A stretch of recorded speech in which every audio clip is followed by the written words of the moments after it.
Thank you, Mr. President. I filed an amendment yesterday that I hope will be included in this banking bill that the Senate is considering today and tomorrow. My amendment was inspired by a bill that I introduced last July. It is a simple bill, it is bipartisan, and it should be non-controversial. Here's what the amendment would do. It would exempt trust-preferred securities from a bank's capital requirements.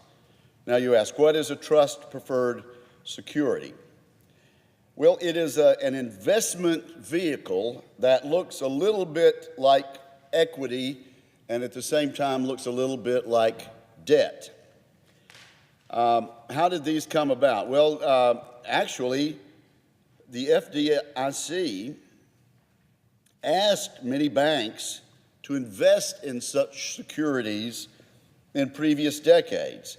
A company creates trust-preferred securities by creating a trust, issuing debt to it, and then having it issue preferred stock to investors. Trust, debt, and preferred stock to investors. The FDIC used to like trust-preferred securities. They considered them sound investments before 2010. And may I repeat, the FDIC asked many banks to invest in these securities. However, through its interpretation of the Basel III regulations, the FDIC is now counting these securities against the capital holdings of the bank. Who's affected by this? Well, Mr. President, it happens to be 20 small banks in the heartland of America. My amendment would exempt these banks from having to consider trust-preferred securities as part of their capital requirement, and therefore it would promote growth in rural communities around the country, as well as provide regulatory relief for our small banks. And that's really what this bill is about. This bill is about taking the broad Dodd-Frank legislation, which took a broad brush approach and punished many medium and small banks when they had nothing to do with the financial crisis of 2007 and 2008. Dodd-Frank has done harm to Main Street. My amendment would alleviate some of that harm. If we want to help banks grow the economy, we need to be mindful of the ways in which Dodd-Frank's excessive regulations are hurting small banks. So this goes right in hand with the major thrust of this overwhelmingly bipartisan bill that we are about to pass today or tomorrow. These banks, these small banks, 20 small banks nationwide, inject needed capital and access to credit in our communities. Capital and credit to launch new local businesses or create jobs. When these banks struggle, these small banks struggle, communities struggle. To comply with one-size-fits-all Dodd-Frank regulations demands resources that some of our community banks do not have. And here, Mr. President, I'm arguing for my amendment and for the entire bill.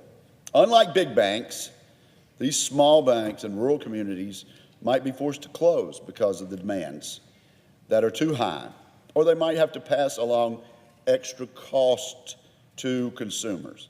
Neither option helps our local communities and the people who live there. These 20 small rural banks were not in the least bit responsible for the financial crisis. And so my amendment, based on a bipartisan bill, recognize, along with the base bill, the fact that the small banks are not part of the problem, never were part of the problem, and would alleviate the burdens that these banks have shouldered since Dodd-Frank became law. I want to commend the chairman of the Banking Committee and the bipartisan, overwhelming bipartisan majority on the Banking Committee for working on this legislation. This is this is a red letter achievement in a body that has become overly partisan, regrettably so, in the last few years. But we can work together to offer relief to our small credit unions and small community banks.